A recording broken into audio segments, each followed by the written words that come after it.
Dungeons & Dragons has been out for the last 10 years, and in that time they have released a lot of books. So I figured with the new updated rulebook coming out in a couple months, that we should go over every single D&D book that has come out since 2014. The only two rules are: one, it has to be a physically released book by Wizards of the Coast, and two, it has to be a source book, as that's all I'm covering for this video. Now, let's get into it. Wait, before we get started, I just want to say, if you want to support this channel, the best thing you can do is hitting that subscribe button. Now, let's get going. So the way I'm ranking these is how much I think they're worth your money. If I think they're a must buy, it goes into the must buy. If I think it's a waste of money, it's going into a waste of money. So starting off, very obviously, the Player's Handbook is a must buy. It's really the only book that you need to actually be able to play the game. It has all the resources that you need. It has, the regular classes are great. It's the base version of the game. I can't put it anywhere else other than must buy. Following that is the Dungeon Master's Guide. And I would actually say is the Dungeon Master's Guide I'm going to put more of at a recommend. And by that, I mean, I actually think that the Dungeon Master's Guide is a little bit harmful to some players. For me, I think it's great because it has magic item tables and ways to randomly generate dungeons, ways that I find really useful. However, the way that the 2014 Dungeon Master's Guide is laid out is that the first thing it asks you to do is to figure out the world. Figure out, oh, what's your universe going to be? What about the other planes of existence? What are the gods of your world? And if you want to start building a world for a campaign, those are the last things you want to be thinking about. You just want to start with, what's your town name? What little area is surrounding it? What adventures can you have? Or else you're never going to start a game. So I'm going to put the Dungeon Master's Guide at recommend. Honestly, maybe I'm going to bring it down to maybe. Even though I like it, I feel like it's done a lot of people more harm than good. So I'm going to leave it down at maybe. If you know how to use it right, it's good. But if you don't know how to use it, it can actually be more harmful in the long run. Yeah, I'm going to commit to maybe, especially because of the fact that if you're running an adventure book, you just don't need this. So it's really up to, do you think you can use it right? Do you think you're going to have the right mentality when using it? And yeah, moving on to the next one. The Monster Manual. Monster Manual, I'm putting as a must-buy, because I use the Monster Manual way more than I use the DMG.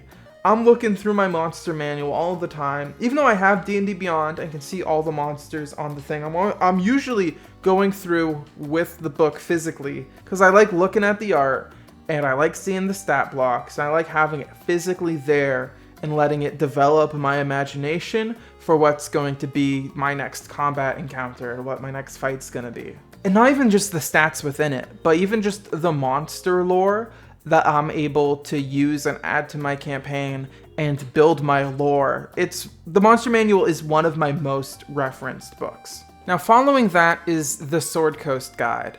And the thing about the Sword Coast Guide is that I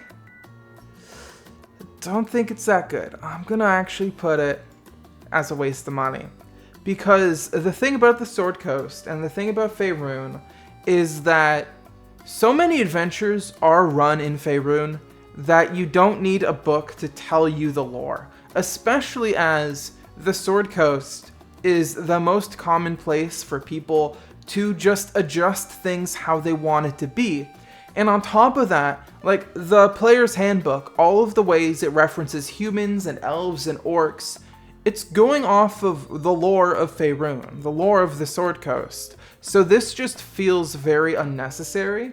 And on top of that, most of the subclasses that are in here aren't very good. And if they are good, they're in other books anyways, so there's no real point in getting it to me. I'm gonna say it's a waste of money. Now, Volo's Guide. And originally I was going to have Volo's Guide and Mordenkainen's Tome info separately. I'm actually going to do them together, because I think both of these books are really good books. I really like the books. However, you're going to struggle to get the books, because in most places where they're sold, they're just not sold anymore. And that is because these are considered legacy content.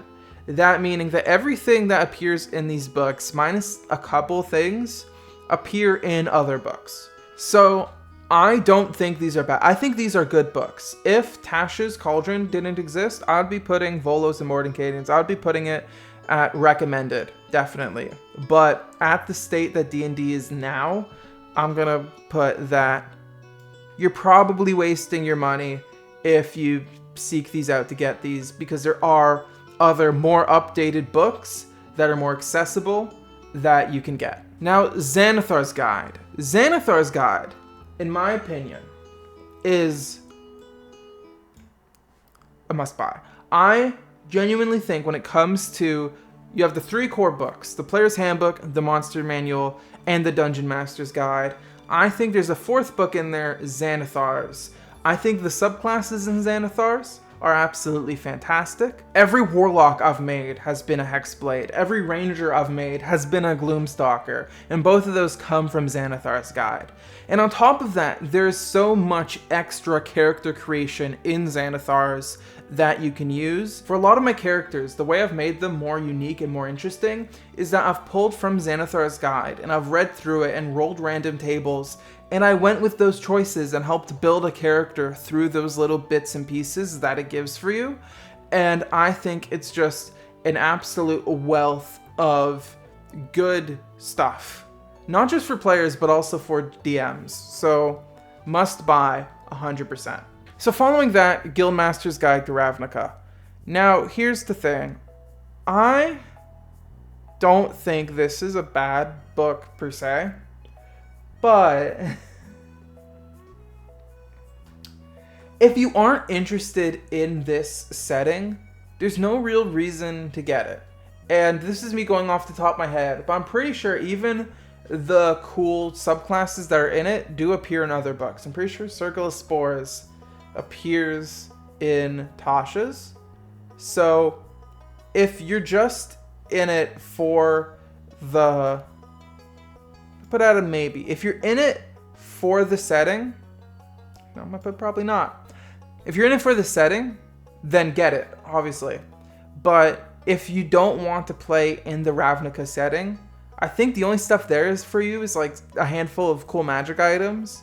But I mean, if I have to recommend what you're going to get, what you're not going to get, setting-specific books are just going to be lower, naturally.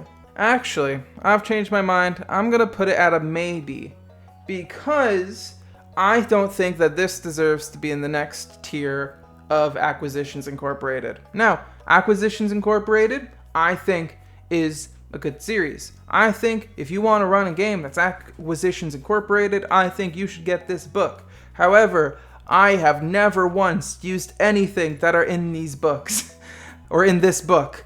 There's nothing there unless you want to run that type of silly, funny game, and that's not the game that I want to run. The stuff's in there is interesting, but it's just not my game of D&D, and therefore, it's going on the probably not. Now, following that is Eberron. Eberron is actually a really, really good setting book. It introduced the Artificer. A lot of the setting stuff is stuff that I have felt comfortable taking from Eberron and putting into different settings. And that makes me put it on the recommend. Most people are going to recommend Eberron just because it's a really good book. And yeah, I'll recommend it. Mythic Odysseys of Theros. This book's weird because some of the stuff that's in it is legacy, but then some of it is not. So if there's the stuff in there that you want that hasn't been updated, is still the same way, then I would say get it. But also, if you want to just play with official books and be up to date and not using legacy content, which, I mean, it's totally fine to play with legacy content. There's no one stopping you. However, if that's something you're worried about, then I'd say probably not. Now, Tasha's Cauldron of Everything. When this book came out, there's a little bit of controversy because at that point in time, it got rid of a couple things that were considered standard in D&D. For example, I believe it got rid of monsters and races having natural alignments, as well as when you pick a character and you're using this book's optional rules, you give +2 to any stat you want and +1 to another stat that you want, and you don't have the same race restrictions that you had before. I think that rule is great, and I think a lot of the stuff in Tasha's is great. Tasha's makes a lot of these books harder to recommend just because it takes all the stuff that's worthwhile in these books and it just puts them in one book. So I highly recommend Tasha's. I think Tasha's has become the 5th book that you need to get after Xanathar's. And yeah, I just think it's a good book. Now you can play D&D without using Tasha's and still just making the rule that you can have +2 to one stat, +1 to another. But having that set basically like a standard was huge for the game, in my opinion. Following that up is Ravenloft. Ravenloft, I don't see talked about a huge bunch because it's horror specific. So if you don't want to run a horror game, then you aren't going to be getting a whole bunch out of this. However, if you want to expand your Curse of Strahd game, or you do want to run a horror game, or just a game with more horror elements, I think this is a really good book, and I am going to put it on recommend. Now, Fizban's Treasury of Dragons. This book may make me look like a bit of a hypocrite for my last choice, but if you like dragons, you are going to like this book. If you don't want dragons in your game, you aren't going to like this book. So I'm going to set it as a maybe. Strixhaven, Curriculum of Chaos. I am actually currently running this book. And the thing about this book that really pisses me off is that this is a source book officially. However, it is so much more of an adventure book. 80% of the book are adventures that you can run for your party. And the first 2 or 3 chapters are about actually running the setting. And just for that, I'm going to put set at the probably not, just because I find that very disingenuous to do. There's also the fact that this book introduced the most overpowered spells in D&D. Silvery Barbs is the most broken spell and has broken the balance of most D&D games I've played in, and many games just outright ban the spell. And quite frankly, if I wasn't running this, I would probably put it at a waste of money, because I am so annoyed about how broken Silvery Barbs is. Following it up, we have Mordenkainen's Monsters of the Multiverse. This is the book that mainly replaced Mordenkainen's Tome of Foes and Volo's Guide to Monsters. This has most of the material that you want out of those 2 books. So, to me, genuinely, I see this as a second monster manual. I reference this book a ton of time as well. I only own this book digitally, so I don't use it physically. But if I did, I'd probably do the same thing. We're just going through it, looking at the different monsters that are available. I really do think it's a great book. I do know that there is some controversy around it due to the fact that it made these books legacy, and like I said, these books would be higher up if this book didn't come out.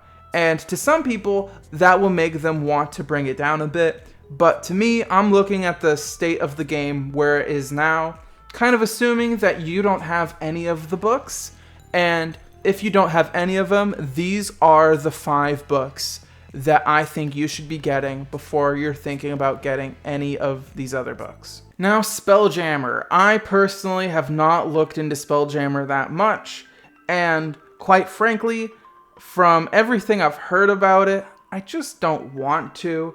I mean, there's good in it from what I've heard. However, what this book is supposed to do, it's a setting about being in giant spaceships and doing fun stuff around those spaceships, and this book doesn't give you anything for space combat or space travel or anything like that. So at that point, I'm going to have to put that at a waste of money. Glory of Giants. If you like giants, you will like this book. If you don't like giants, you will not like this book. I'm going to put it as a probably not, simply due to the fact that I think more people are interested in having a bunch of cool dragons than people are interested in having a bunch of cool giants. Planescape. The thing about Planescape is that I really don't have an opinion on it. I didn't get it because I didn't care about it. And so I feel weird having it on this list. So I'm going to let it sit as a maybe. I'm going to let it survive as a maybe. Maybe it deserves more.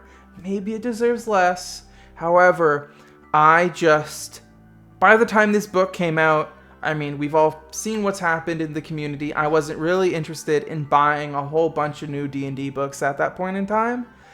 However, the final book on this list is something that it doesn't matter if this came out in 2014 or 2024, 2034 or 2019. This book fucking sucks. The Book of Many Things is an entirely huge waste of money.